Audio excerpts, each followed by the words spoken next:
Hello and welcome to the John Ark Show. This episode is called A Drug Dealer Has Moved Onto Our Street. Before we begin, I want to encourage you to subscribe, like, follow, and comment on the show. I'd also like to tell you about a service called HollywoodIsCalling.com. It allows people to purchase live calls with more than 100 celebrities. You can get a live 15-second call for $19.95 and a live 30-second call for $29.95. You can have a celebrity call and wish somebody a happy birthday or a Merry Christmas or whatever the occasion is. So give it a try. HollywoodIsCalling.com. Now let's get started. Today we're going to do some Q&A questions with viewers. The first question is from Gerard. Gerard writes, about a year ago, a drug dealer and his crew moved onto our street, and they have been a pain ever since. Loud parties, constant traffic, fist fights, and endless yelling on the porch and around the home. We call the police, but they never seem to do anything. I'm hearing this problem more and more often. Whenever the local police refuse to take out a drug dealer, my first assumption is always that they're on the payroll of that drug dealer. And that makes the situation very precarious for you. My first recommendation would be to move. If that's not possible, then I would send an anonymous letter to the head of the local DEA office in your state and tell them about this dealer. Pack as much information into that letter as you can, as well as your estimates on how much drug business you think he's doing out of that house. Now, here's the important part. When you write this letter, make sure you write it anonymously and wear gloves when you type it up so that nobody sees your fingerprints or your DNA on the letter. When it comes to drug money, you just never know who is corrupt and who isn't. So protect yourself and your family with anonymity. Also, remember not to lick the postage stamp you put on that letter because that will leave your DNA and they can trace that. Next question is from Damien. Damien writes, do you think that buying a house in this economy is a good idea?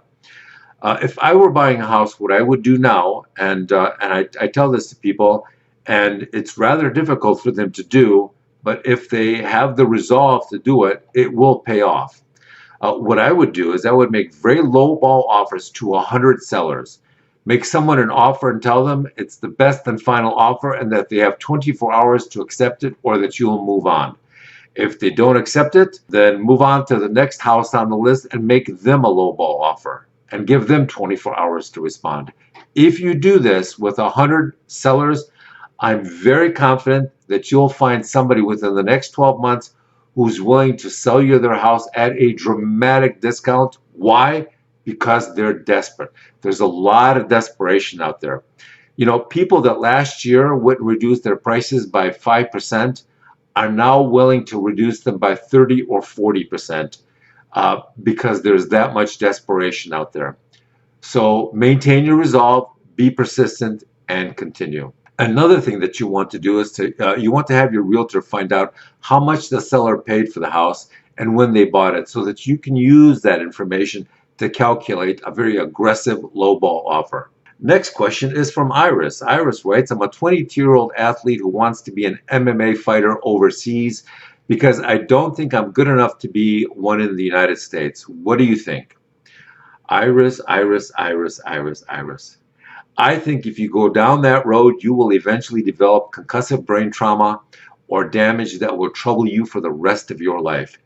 Before you decide, I want you to watch a movie Will Smith did in 2015 called Concussion. After you watch that movie, I want you to ask yourself, do you really believe there is no other career or profession on this earth that you can pursue that will not destroy your health? Something which won't give you irreversible brain damage? I'm sure there are more options out there for you than you realize. Think long and hard about that. Next question is from Leona. Leona writes, I'm a 60-year-old woman who bought a used car from a neighborhood car dealer. The car has broken down 4 times in the last 4 months since I bought it. This is another question I'm getting often. The dealer is not even returning my calls anymore and won't help me. Well, first of all, check the lemon laws in your state. See if it has broken down enough times to legally force him to return your money. If not, then I would call a reporter and tell him your story. Reporters love doing stories about used car dealers stupid enough to rip off senior citizens. You might have to contact a few reporters before you find one, but there will be someone who will like doing this story. If that doesn't work, then I would hire a teenager to stand out in front of this used car dealer with a sign all day long. And that sign should say, "This dealer sold me a terrible car." Then I would shoot a video of that teenager waving that sign all day long, post it on social media. By the way, make sure to do all of this on Saturdays, which is the dealer's busiest day, and it will cause the most people to see your sign. Also, make sure that you and your teenager are polite and respectful and standing on public property or the public sidewalk. Don't venture onto his property, but remain polite and persistent. If I was you, I would even rent a wheelchair and sit in the wheelchair out in front of the dealership so that it really gets a lot of attention. If someone asks you how someone in a wheelchair is driving a car, then I would just tell them that all the stress from this terrible situation has made it hard for you to stand up all day out on the pavement. So you're sitting on this borrowed chair. Next question is from Jionni. Gianni writes, how can I prevent a contractor from ripping me off on a home renovation quote or bid? Well, the first thing you should do is to get half a dozen quotes from different contractors. The next thing you should do is you should do what my friend does. He has a concealed carry license, and whenever contractors or repairmen come to his house to give him a quote on a job, he always answers the door with a 45 caliber Glock on his holster for the contractor to see. It's not concealed, it's out in the open, and it's on his waist. When the contractor asks him what he does for a living, he just says he can't discuss it. And when he says that, the contractor always assumes that my friend is a cop or a federal agent who just happens to wear a gun on his waist. When a contractor gives a quote to people they think are cops, they tend to be a little more honest and a little more fair with their pricing because they don't want any problems down the road with a police officer or a federal agent, especially a federal agent. Now, don't tell them you're a federal agent. Just tell them you can't discuss what you do, and that'll convey the message you want conveyed. Next question is from Fred. Fred writes, we own a family funeral parlor and business has been bad this year because people can't afford to spend money on funerals the way they used to. Any advice? You know, I think this is a very common situation for funerals across the country. You have to adapt and you have to evolve. Try lowering your prices. If that's not possible, then try developing a group purchase option or program where you can try and convince a large group of family members in a family to all chip in for the funeral of a loved one rather than just having one relative pay for the evening.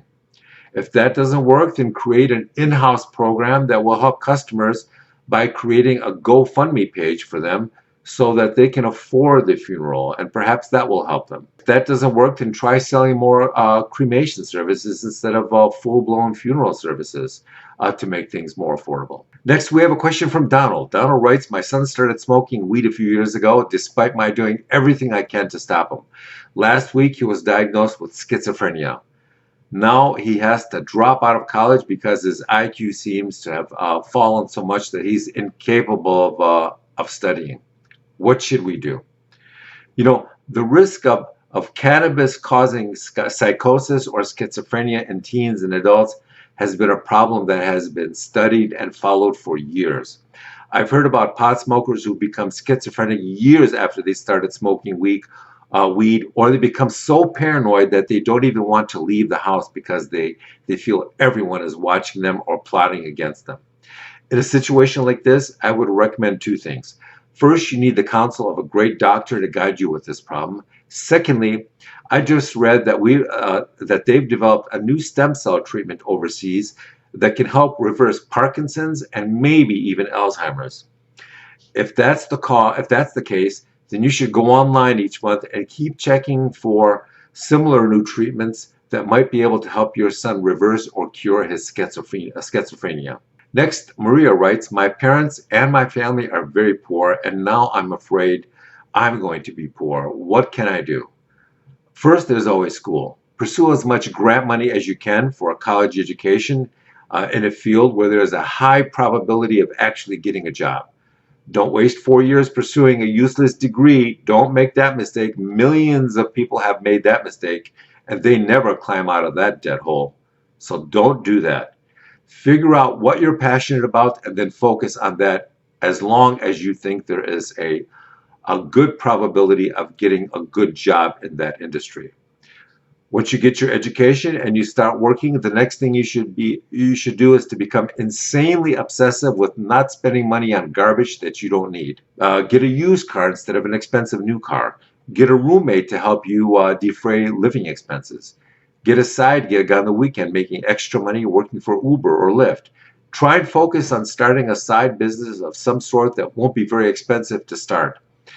You can be an employee all your life and just trade your time for money, or you can keep trying to start a business that will eventually work for you and generate money while you're sleeping, vacationing, or relaxing. Next question is from Eddie. Eddie writes, what's the best way to get motivated to go to the gym and work out each day? Well, here's the thing, Eddie. Everything worthwhile in life is hard to get and hard to hang on to. But it's the things that are hardest to obtain or keep that improve your life the most and provide you with the most benefits. That's why the best women are the ones who are pursued by the most men. That's why the best jobs tend to be the highest paying. That's why the best educations are often the most expensive. That's why the most elusive goals are often the ones that are the most worthwhile. There's something about the process of pursuing something difficult which elevates and enriches people. It's also why I'm always a little suspicious of things that come too easily. Now, sometimes miracles happen, admittedly, but generally speaking, the harder you have to work to achieve something, the more beneficial it is. So I want to thank you for watching, and we will talk to you soon.